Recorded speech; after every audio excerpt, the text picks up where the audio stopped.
मैं doctor Nita Kanungo, SPC government college Ajmer.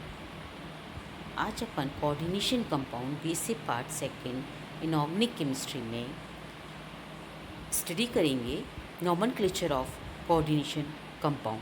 अपने पिछले एपिसोड्स में अपन ने जो है कोऑर्डिनेशन कंपाउंड्स का नॉमेनक्लेचर ऑफ लिगेंड स्टडी कर लिया था और उसी के कंटिन्यूशन में आज अपन आगे स्टडी करेंगे nomenclature of compounds which have ambidentate ligand. Ambidentate ligand क्या होता है? एम्बिडेंटेड लिगेंड्स वो लिगेंड है जिनमें धातु परमाणु के साथ जो लिगेंड जॉइंट होता है वो कौन सी साइड से जॉइंट होता है। जैसे थायोसाइनेट लिगेंड का अपन एग्जाम्पल ले रहे हैं तो वो एस साइड से कोऑर्डिनेट है कि एन का साइड से कोऑर्डिनेट है। मैंने दोनों एग्जाम्पल लिखे हैं यहाँ पर। तो इसमें इसको प्रदर्शित करने के लिए कि वो एस साइड से है या एन साइड से है, नॉमेनक्लेचर करते वक्त कप्पा टर्म लिखनी पड़ती है। कप्पा टर्म को के से डिनोट करते हैं और के कप्पा टर्म्स को लिखते वक्त जब अपन नॉमेनक्लेचर करेंगे, जैसे एम से एस सी एन जुड़ा हुआ है तो उस केस में थायोसाइनेटो कप्पा एस नॉमेनक्लेचर हो जाएगा, और जब एम एन सी एस से जुड़ा हुआ है तो थायोसाइनेटो के एन हो जाएगा। इस तरह से नॉमेनक्लेचर किया जाता है। अब आते हैं हम कॉम्प्लेक्सेस के नॉमेनक्लेचर।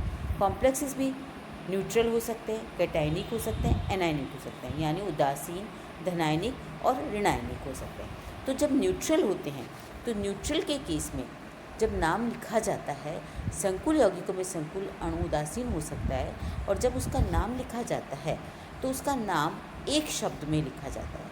एग्जाम्पल, जैसे प्लेटिनियम Cl2NH3 होल ट्वाइस है तो इसका नाम होगा, पहले लिगेंड का नाम डाई अमीन डाईक्लोरो प्लेटिनम सेकेंड, यानी कोई गैप नहीं छोड़ा जाता और कंटिन्यूशन में नाम लिखा जाता है। इसी तरह से कॉपर AcAc होल ट्वाइस, इसका नाम लिखा जाता है बिस एसिटाइल एसिटोनेटो कॉपर सेकेंड।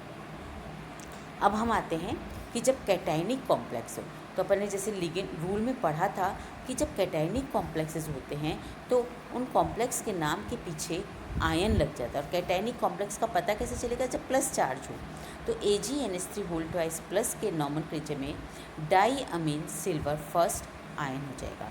इसी तरह से CONH3 whole 6 plus 3 hexamine cobalt third ion हो जाएगा। अब आते हैं हम एनायनिक कॉम्प्लेक्स में। एनायनिक कॉम्प्लेक्स में जो होता है वो मेटल आयन के पीछे H लग जाता है, यानी निकल CN होल 4 -2 है तो हो जाएगा टेट्रासाइनो निकिलेट सेकेंड आयन, और FeCN होल 6 -4 है तो हो जाएगा हेक्सा अमीन फेरेट सेकेंड आयन। तो इस तरह से जब न्यूट्रल कॉम्प्लेक्स हो तो एक साथ नाम लिखा जाता है, जब धनायनिक हो तो आयन ऐड होता है, और जब ऋणायनिक हो तो मेटल के पीछे H लगता है। इसी के कंटिन्यूशन में जब कॉम्प्लेक्स कैटायन और एनायन बोथ प्रेजेंट हो, यानी जैसे सोडियम क्लोराइड, अपन एग्जांपल लेते हैं, सोडियम क्या है? कैटायन, और क्लोराइड क्या है? एनायन। तो हम नाम लिखते हैं सोडियम क्लोराइड, तो यानी पहले धनायन का नाम और फिर ऋणायन का नाम। धनायन का नाम पहले कॉपर NH3 होल प्लस है तो हम लिखेंगे tetra amine copper second ion, और कॉपर Cl4 नेगेटिव है तो टेट्रा क्लोरो क्यूप्रेट सेकेंड आयन। तो इस तरह से नॉमेनक्लेचर लिखा जाता है जिसमें कि कैटायनिक और एनायनिक का नाम लिखा जाता है। एक और रूल है कि जैसे K4FeCN6 है, इसका नाम यदि हम टेट्रा पोटेशियम हेक्सासाइनोफेरेट 2 लिखते हैं तो वो गलत हो जाता है। यहाँ पर हमें जब हम ऑक्सीडेशन स्टेट लिख रहे हैं तो हमें नंबर ऑफ कैटायन लिखना ज़रूरी नहीं है, और इसका नाम होगा पोटेशियम हेक्सासाइनोफेरेट। इस तरह से नाम लिखा जाता है। अब नेक्स्ट आते हैं हम ब्रिजिंग कॉम्प्लेक्सेस में। ब्रिजिंग कॉम्प्लेक्सेस का नॉमेनक्लेचर लिखते वक्त ये ध्यान रखा जाता है कि नॉमेनक्लेचर में पहले तो ब्रिज लिगेंड को किस तरह से बताया जाए। ब्रिजिंग लिगेंड भी दो तरह से, ब्रिज यानी दो स्पीशीज़ के बीच में OH आयन जो है वो एक ब्रिज की तरह वर्क कर रहा है। अब सिमेट्रिकल ब्रिजेस कंपाउंड का मतलब है, सिमेट्रिकल का मतलब है कि दोनों तरफ जो यूनिट जुड़ी हुई है वो सेम है।